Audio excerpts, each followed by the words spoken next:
দেশের উত্তরাঞ্চলে জ্বালানি তেল, সার, কয়লা, সিমেন্ট সহ বিভিন্ন মালামাল বাঘাবাড়ী নৌবন্দর দিয়ে আমদানি করা হয়। স্বাভাবিকভাবে এসব পণ্যবাহী জাহাজ চলাচলের জন্য নদীতে 10 ফুট পানির গভীরতা প্রয়োজন।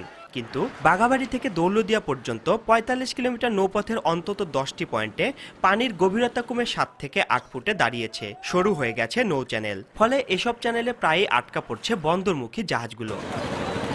তাই অনেকটা বাধ্য হয়ে এসব জাহাজ থেকে পণ্যের অর্ধেক খালাস করে ছোট ছোট নৌকায় করে বন্দরে আনা হচ্ছে।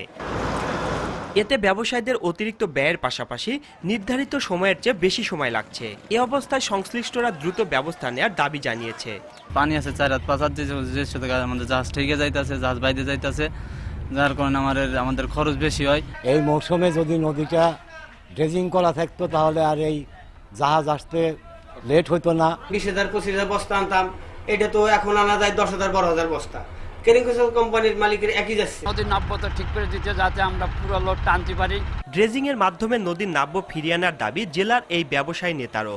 নৌবন্দর কর্তৃপক্ষের কাছে জোর দাবি থাকবে ড্রেজিং এর মাধ্যমে এই নদীর স্বাভাবিক গতিপথ চালু রাখা এবং জাহাজকে কূলে ফেরানোর ব্যবস্থা করা। বাঘাবাড়ী বন্দরকে সচল করতে দ্রুত ড্রেজিং প্রকল্প গ্রহণের আশ্বাস দিলেন বন্দরের এই কর্মকর্তা। ড্রেজিং কর্মকাণ্ড চালাচ্ছি এবং ড্রেজার ওখানে সবসময় মোতায়েন করা আছে। প্রয়োজন অনুযায়ী কেটে চ্যানেল প্রস্তুত করে জাহাজ চলাচলের ব্যবস্থা নেওয়া হচ্ছে। বাঘাবাড়ী বন্দর থেকে প্রতিদিন 27 লাখ লিটার জ্বালানি তেল ও হাজার হাজার বস্তা রাসায়নিক সার উত্তরাঞ্চলে 16টি জেলায় সরবরাহ করা হয়। রিঙ্কু কুণ্ডু, সময় সংবাদ, সিরাজগঞ্জ।